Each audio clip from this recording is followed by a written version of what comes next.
Welcome to NPS online class. Today we will discuss about subject social science part civics chapter 5 जुडे study. तो ये chapter 5 civics की second video है। In first video में हम लोगों ने इसका इंट्रोडक्शन पढ़ा था, उसके डिफरेंस पार्ट पढ़े थे related to the judiciary constitution in our Indian country. तो इन सेकेंड वीडियो में हम लोग डिस्कस करेंगे, जैसे कि हमारा फर्स्ट पॉइंट है different branches of legal system. So there are two kinds of different branches of legal system. That first is Indian civil law and the second one is criminal law. तो first हम लोग पढ़ेंगे, first हमारा point है civil law. Civil law, this includes harm, loss or damage to individual's right or group of individual and deals with cases related to property. देखिए, जो हमारा civil law है उसके अंडर में कोई भी प्रॉपर्टी इंडिविजुअली हो या फिर ग्रुप ऑफ मैनेजमेंट की हो, अगर किसी भी प्रॉपर्टी में हार्मफुलनेस क्रिएट होता है या फिर लॉस होता है या फिर डैमेज होता है, तो ये सारे केसेस हमारे सिविल लॉज में आते थे प्रॉपर्टी से related. And next one thing more, यहाँ पे देखिए कुछ पॉइंट्स दिए गए हैं। That case comes under the civil law, जैसे कि हम लोगों ने प्रॉपर्टी के बारे में पढ़ा। एंड द लास्ट है सेकंड हमारा फैमिली डिस्प्यूट्स। फैमिली डिसअरेंजमेंट पे कोई भी प्रॉब्लम आती है तो that such type of cases come under the civil law. And the next हमारा है डिवोर्स। डिवोर्स इसका क्वालिटी के थर्ड पॉइंट है।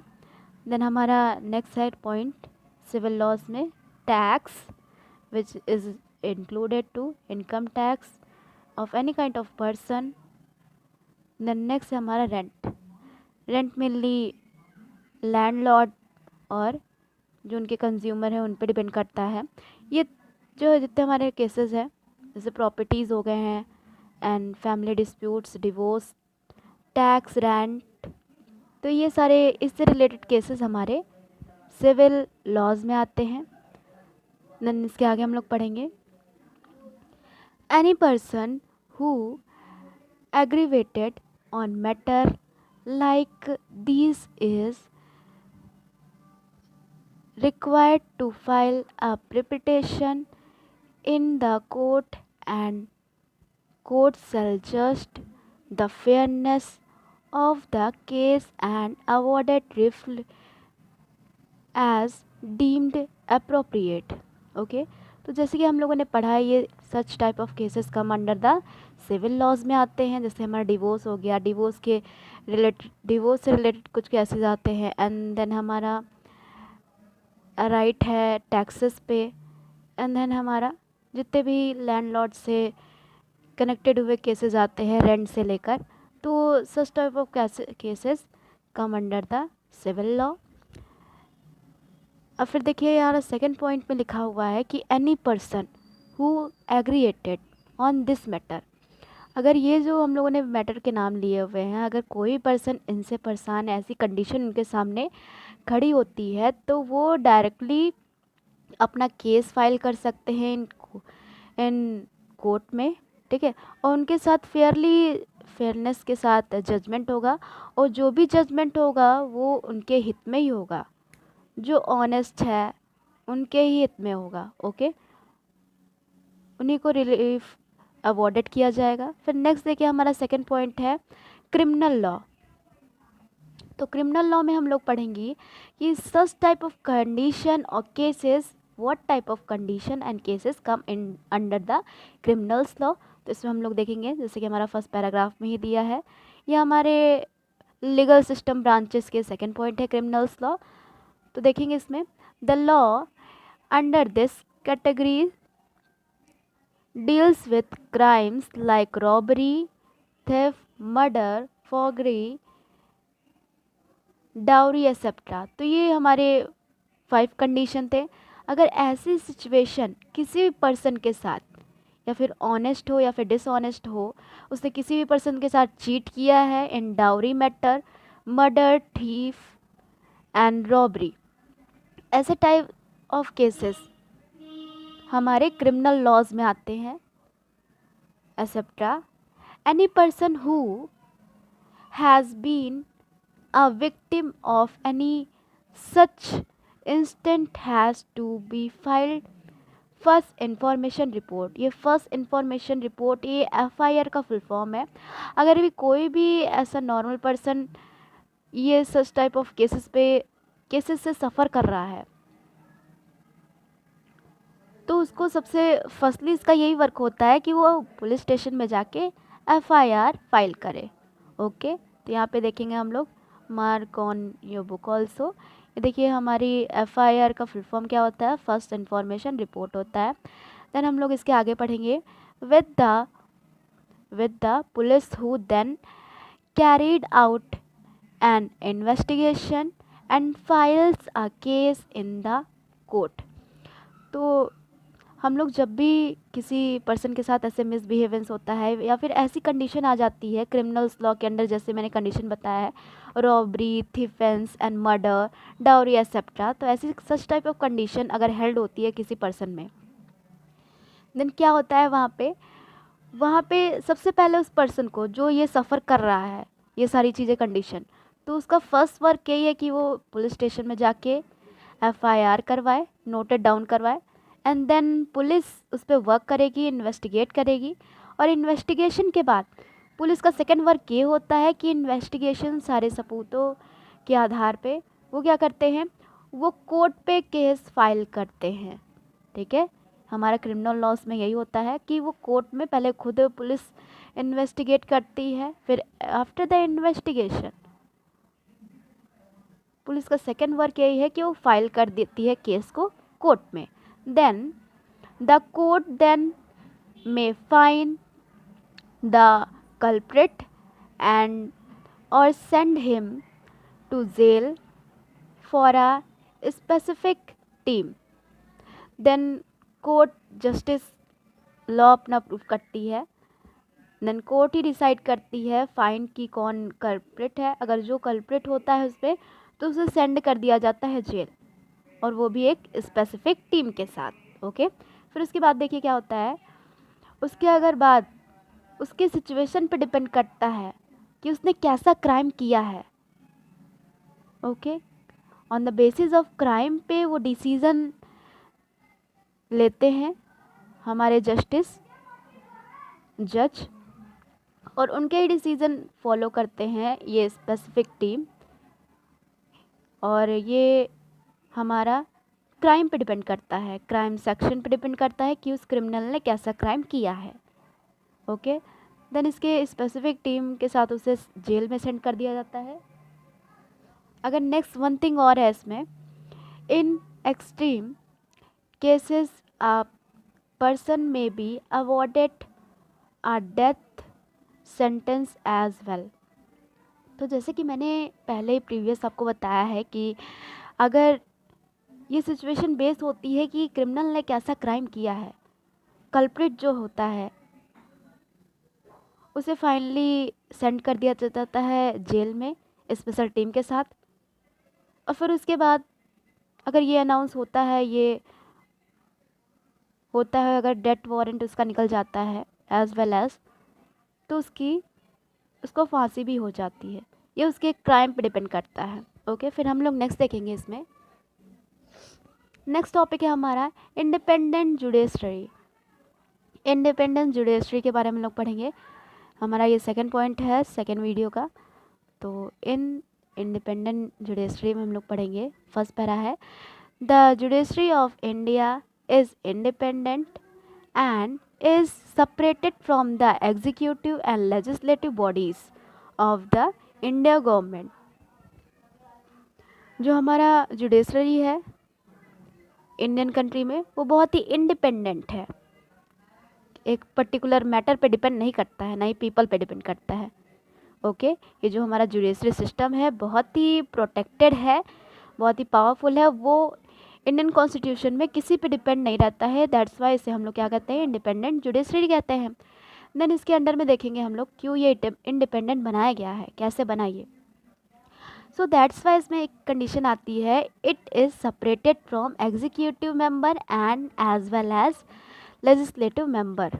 तो यही बॉडीज से इसे डिनोट किया गया है कि इसमें दोनों ही हाउसेज हमारे कनेक्टेड रहते हैं। देखिए जैसे हमारा एग्जीक्यूटिव है एंड लेजिस्लेटिव है, ठीक है। तो ये मेनली इनका वर्क यही है कि ये आर्टिकल्स और लॉ को एग्जिस्ट करवाते हैं, मतलब मेकिंग ऑफ लॉ एग्जीक्यूटिव और लेजिस्लेटिव के बेस पे ही होता है। यही डिसीजन इनके मेंबर ही ये डिसाइड करते हैं कि कैसा लॉ होना चाहिए, इस कंट्री में बिलोंग करना चाहिए, फिर इस स्टेट में बिलोंग करना चाहिए। ओके, तो because of these two bodies हमारा जुडिशरी सिस्टम इंडिपेंडेंट हुआ है इन आवर इंडिया गवर्नमेंट में। फिर नेक्स्ट देखेंगे, the judiciary system of India is structured into various level. तो जो हमारा जुडिशरी सिस्टम है इन इंडियन कॉन्स्टिट्यूशन में, उसके स्ट्रक्चर वेरियस लेवल पे फाउंडेबल है। नेक्स्ट देखेंगे नेक्स्ट पेज पे।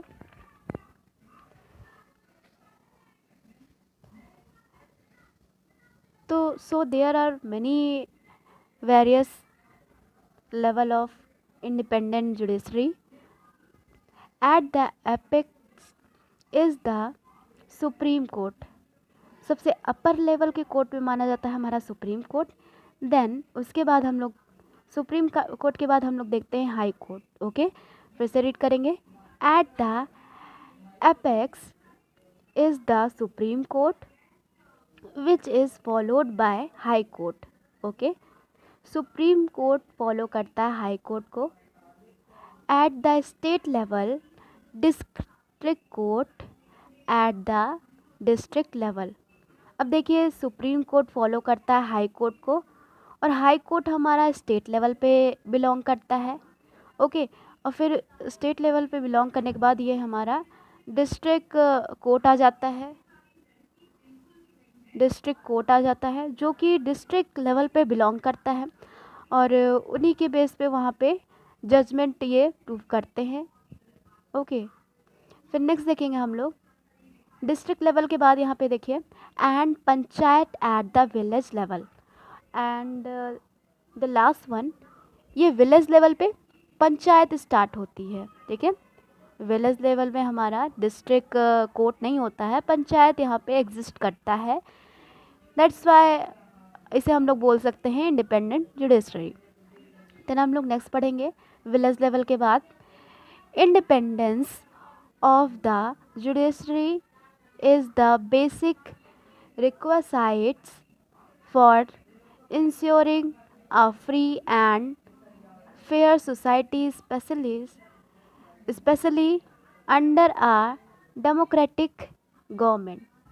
तो हमारा ये इंडिपेंडेंट जुडिशरी के ही सिस्टम के अकॉर्डिंग ये बेसिकली हमारा free to live in the fair society and also exist our country in democratic government. तो हमारी जो कंट्री वो डेमोक्रेटिक कही गई है because of our democratic government के थ्रू। ओके, फिर हम लोग नेक्स्ट पढ़ेंगे इसमें need of independent judiciary.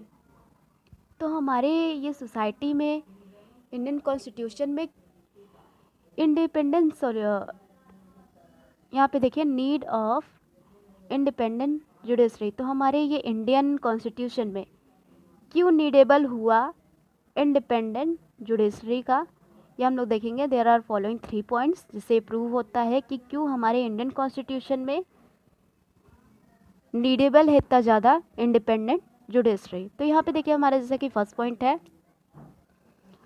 To ensure that all the organ of the government are functioning within their allocated powers and provisions of the constitution. देखिए जितने भी ऑर्गन्स हैं हमारे फंक्शनिंग गवर्नमेंट के, ठीक है, जितने भी ऑर्गन्स हैं हमारे ये फंक्शनिंग गवर्नमेंट के, वो with in the condition of power जिनको लोकेट करवाई गई है मतलब किसी भी गवर्नमेंट पीपल को या फिर गवर्नमेंट सर्वेंट को ये पावर जितनी गई है वो एक प्रोविज़न के साथ वो इंडियन कॉन्स्टिट्यूशन में अपनी पावर का यूज़ करता है, ठीक है। तो यही दोनों ऑर्गन में ऑफ द इंडियन कॉन्स्टिट्यूशन में ये फंक्शनिंग इसे प्रोविज़न मिला है। फिर नेक्स्ट देखेंगे हमारा सेकंड पॉइंट है। तो ये हमारा फर्स्ट पॉइंट था कि ऑर्गन के बेस पे ही हमारा इंडियन कॉन्स्टिट्यूशन की गवर्नमेंट फंक्शन करती है।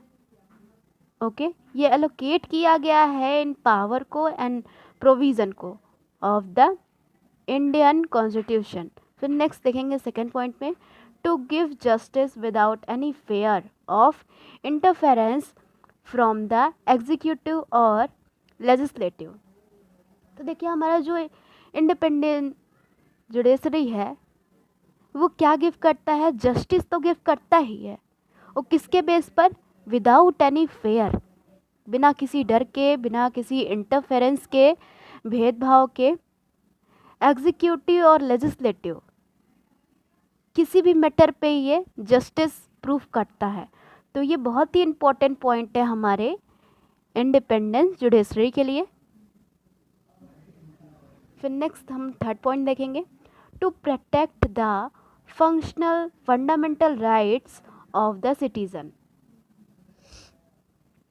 तो जैसे कि हमारा थर्ड पॉइंट है कि इंडियन कॉन्स्टिट्यूशन में हमारी ये इंडिपेंडेंट जुडिशरी प्रोटेक्ट करती है फंक्शन ऑफ फंडामेंटल राइट्स को, किसी भी सिटीज़न के फंडामेंटल राइट्स को प्रोटेक्ट करती है हमारी इंडिपेंडेंट जुडिशरी प्रोटेक्ट करती है।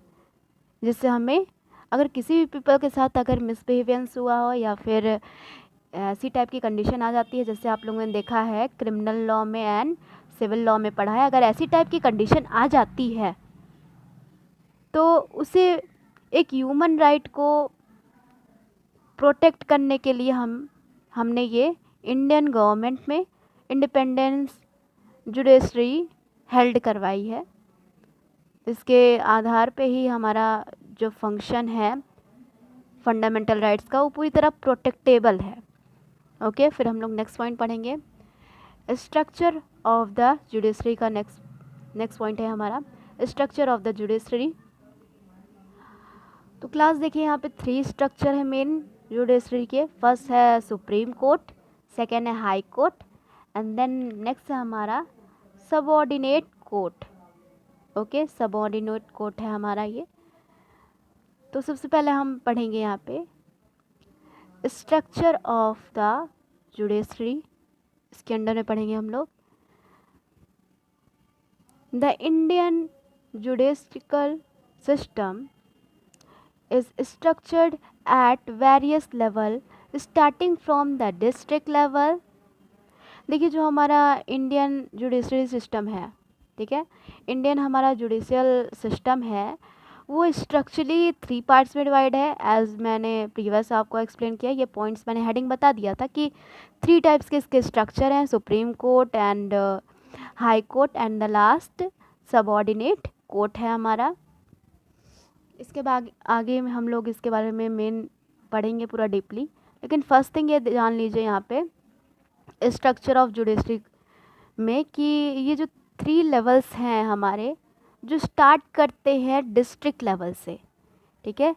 ये हमारे लेवल्स वेरियस लेवल तो हैं, स्ट्रक्चर तो हैं जुडिशरी के, लेकिन फर्स्ट ये स्टार्ट कहाँ से होते हैं, डिस्ट्रिक्ट लेवल से स्टार्ट होते हैं। ओके फिर देखिए उसके बिलो, डिस्ट्रिक्ट लेवल के below this level are the न्याय पंचायत। देखिए ये हमारा डिस्ट्रिक्ट लेवल से भी बहुत लो लेवल पे आता है, मेनली ये विलेजेस में यूज़ होते हैं जिसका नाम है Nyaya Panchayat, but they are not officially recognised as they have no power to send anyone to jail for a crime। तो देखिए जो न्याय पंचायत है हमारी जो डिस्ट्रिक्ट लेवल से भी बिल्कुल बिलो है, उससे नीचे है, तो ये न्याय तो होता है न्याय पंचायत में, जस्टिस तो मिलता है, लेकिन उनके पास खुद का कोई पावर या फिर राइट नहीं होता है कि ऑफिशियली रिकॉग्नाइज नहीं किया जाता है ये न्याय पंचायत में, किसी भी न्याय पंचायत की, ये विलेज में हेल्ड होता है ये पंचायत, ये सिस्टम। और एक न्याय पंचायत में ऑफिशियली ये रिकॉर्ड नहीं होता है कि उनको इतनी पावर स्टेबल नहीं होती है कि वो किसी भी क्रिमिनल को जेल में सेंड कर सके। ठीक है, तो ये देखिए लास्ट हमारा यही लिखा है, they have no powers to send anyone to jail for a crime. अगर उसने कोई भी क्राइम किया है विलेज में रह के, तो वहाँ का न्याय पंचायत जो सिस्टम है, ठीक है, तो वहाँ के जो न्याय पंचायत है उनके पास इतनी पावर नहीं रहती है कि वो अपने ये जो क्रिमिनल है, विलेज का क्रिमिनल है, उसे वो जेल में सेंड कर सके। ठीक है, चाहे वो फेमस पर्सन हो, किसी भी पर्सन के लिए अलाउ ही नहीं है उनके लिए, क्योंकि ये ऑफिसली रिकॉग्नाइजेबल नहीं है। ओके, फिर देखिए हम अपने फर्स्ट स्ट्रक्चर पे आते हैं। जैसे कि मैंने बताया था, supreme court, high court and subordinate court. तो हमारा ये फर्स्ट देखिए, इस पे आ जाते हैं हम लोग, सुप्रीम कोर्ट। नेक्स्ट पेज में हमारा है सुप्रीम कोर्ट। देखिए सुप्रीम कोर्ट में हमारे, सुप्रीम कोर्ट पे भी ये इंडिविजुअली वर्क होता है। इसे 5 पार्ट्स में डिवाइड किया गया है।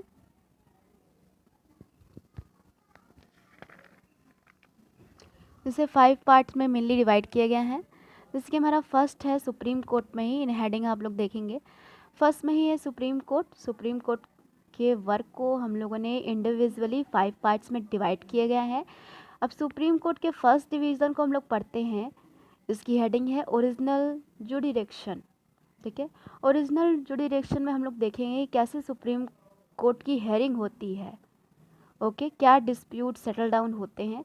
तो फर्स्ट देखिए यहाँ पे दे आर फॉलोइंग 3 पॉइंट्स जो मेज़र करता है, क्लैरिफाई करता है कि सुप्रीम कोर्ट में कैसे हियरिंग होते हैं। तो इसी के बेस पे हम लोगों ने इसका नाम रखा है ओरिजिनल जुडिरेक्शन। इसका नाम है, इसमें मेनली हम लोग क्या पढ़ते हैं कि हियरिंग कैसे होती है, क्या इस पर डिस्प्यूट सेटल डाउन होता है। क्लियर। फिर नेक्स्ट देखेंगे हम यहाँ पे, supreme court can hear some cases with come directly to it's.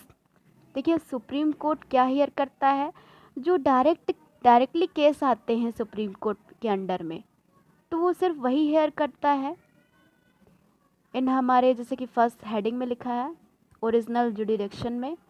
फिर नेक्स्ट देखेंगे, the supreme court can settle dispute between.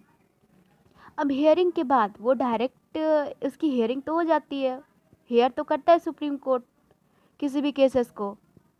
Okay, then hearing के बाद डिसीजन नहीं लेता, बस हियरिंग के लिए।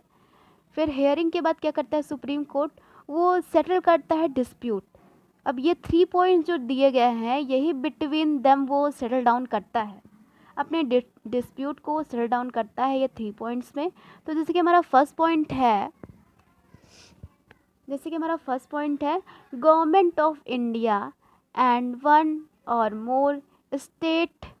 तो देखिए अगर किसी इंडियन गवर्नमेंट में वन और मोर स्टेट है, तो ये उसको इंडिविजुअली सेटल डाउन डिस्प्यूट करता है कि जो सुप्रीम कोर्ट है वो इंडियन गवर्नमेंट को इतना अधिकार रहता है कि वो किसी भी स्टेट के पर्सन को ये हमारे सुप्रीम कोर्ट की हियरिंग के लिए अपॉइंटेड कर सकता है। फिर नेक्स्ट देखिए हमारा डिस्प्यूट, सेकंड पॉइंट है हमारा डिस्प्यूट बिटवीन 2 स्टेट गवर्नमेंट। तो जो हमारा सुप्रीम कोर्ट है, इसकी हियरिंग के लिए डिस्प्यूट हो सकता है बिटवीन द 2 स्टेट गवर्नमेंट के बीच। फिर नेक्स्ट देखिए हमारा नेक्स्ट पॉइंट है dispute between the government of India and any state or state on one side and one or more state on the other side. ठीक है, तो जैसे हमने थर्ड पॉइंट में पढ़ा है कि डिस्प्यूट हो सकता है किनके किनके बीच हो सकता है, the government of India. Okay, first thing देखिए यहाँ पे किनके बीच हो सकता है, यहाँ पे 3 थिंग्स है। फर्स्ट है हमारा गवर्नमेंट ऑफ इंडिया के बीच। ओके, जो इंडियन गवर्नमेंट के पीपल हैं उनके बीच हो सकता है, जो वहाँ पे वर्क करते हैं इंडियन गवर्नमेंट के, जैसे हो गए हैं वर्कर्स, तो उन पे डिपेंड करता है। देन नेक्स्ट हमारा सेकंड केस में क्या आता है कि any state or state on one side, अगर किसी भी स्टेट में हो सकता है या फिर स्टेट के वन साइड में हो सकता है।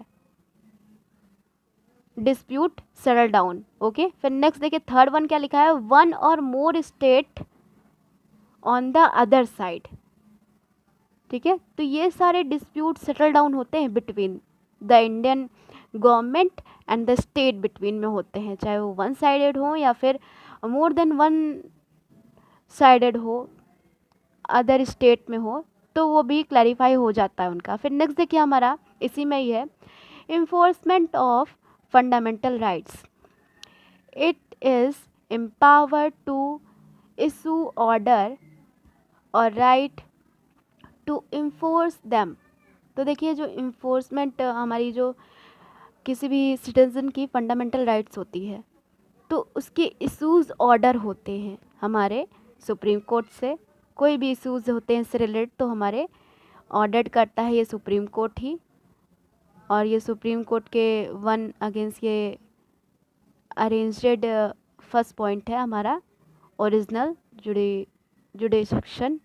फिर नेक्स्ट देखिए हम लोग पढ़ेंगे अपीलेट जुडिक्शन में हम लोग पढ़ेंगे। तो जैसे कि हमारा ये सेकंड पॉइंट है appellate jurisdiction, it can hear appeals against the judgement of the high court in both civil and criminal law. तो अपीलेट जुडिक्शन में देखिए ये जो हमारा सुप्रीम कोर्ट है दोनों ही लॉज को हियर करता है, चाहे वो हाई कोर्ट से ये आता है सुप्रीम कोर्ट में, तो दोनों ही लॉज को हियर करता है, चाहे वो हमारा सिविल लॉ में हो या फिर हमारा क्रिमिनल लॉ के केसेस हो। फिर नेक्स्ट देखिए हम एडवर्सरी जुडिक्शन में देखेंगे, इन ये तो हमारा थर्ड कंडीशन है सुप्रीम कोर्ट की। तो इसके अंडर में हम लोग देखेंगे if at any time it appear to the president at a that a question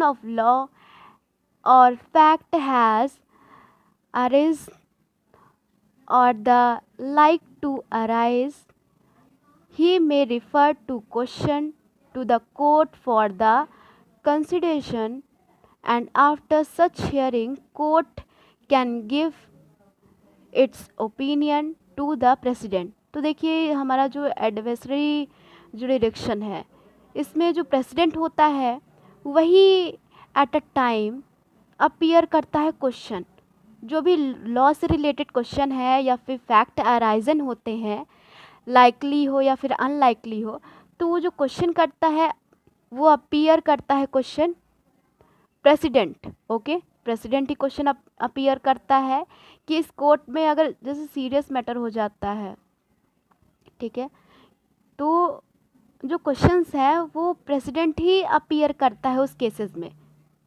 adversary जुडिक्शन में। ठीक है, वो क्वेश्चन रिफर्ड करेगा, कोर्ट में ही रिफर्ड करेगा, कंसीडर्ड किया जाएगा, लेकिन after such hearing court can give its opinion to the president. लेकिन आफ्टर सच हियरिंग के बाद, ठीक है, कोर्ट अपना ओपिनियन देगा प्रेसिडेंट के ओपिनियन से कनेक्टेड होके, तभी वो अपना ओपिनियन और डिसीजन थ्रू अप करेगा। ठीक है, जस्टिस थ्रू अप करेगा। फिर नेक्स्ट देखिए हमारा फोर्थ है इसी में court of records. Court of records में क्या होता है, all the judgements of the supreme court are kept as the recorded by lawyers while pleading similar cases in court. देखिए कोर्ट ऑफ रिकॉर्ड में क्या होता है, जो भी जजमेंट क्लैरिफाई होते हैं, जो भी जजमेंट दिया जाता है जस्टिस के थ्रू, जज के थ्रू सुप्रीम कोर्ट में, तो वो रिकॉर्ड्स केप्ट किए जाते हैं। ठीक है, सिमिलरली केस इन कोर्ट में केप्ट किए जाते हैं। फिर नेक्स्ट देखिए नेक्स्ट हमारा है जुडिशियल रिव्यू, ये हमारा फिफ्थ पॉइंट है सुप्रीम कोर्ट का। तो नेक्स्ट देखिए हमारा जैसे कि है इसमें the supreme court is the final